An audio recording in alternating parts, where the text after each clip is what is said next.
積水ハウスで設計をしております小川と申します。本日は私たちのお家を紹介いたします。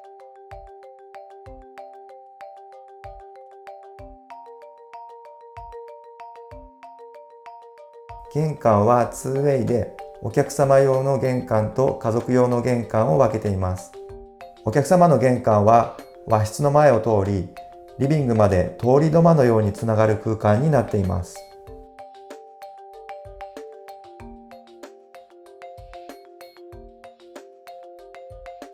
家族用の玄関は土間収納を設けて、趣味のアウトドア用品もたっぷり収納できます。土間収納の先はウォークインクローゼットとして、外着やカバンなど帰ってきてすぐ収納できて便利です。リビングダイニングは南北に庭を設けて風が通り抜ける心地よい空間になりました。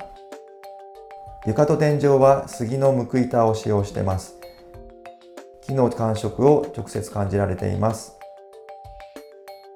目隠しの塀やウッドデッキにも天然木を使用し、塗装やメンテナンスを施しながら変化を楽しんでいます。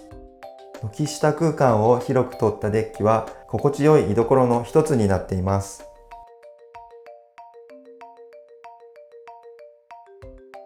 キッチンで作業をしている時も子どもたちの遊ぶ様子が見えるので安心です。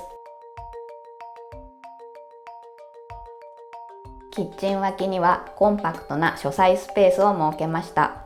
保育所の日記の記入や学校のプリントの保管に便利です。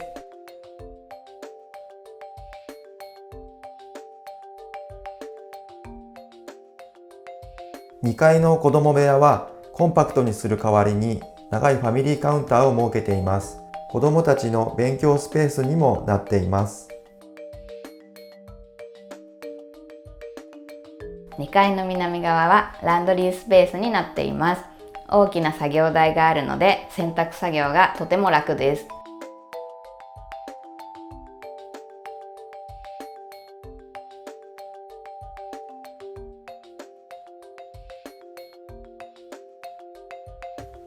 積水ハウスではお家にいながらお住まいづくりについてお打ち合わせいただけます。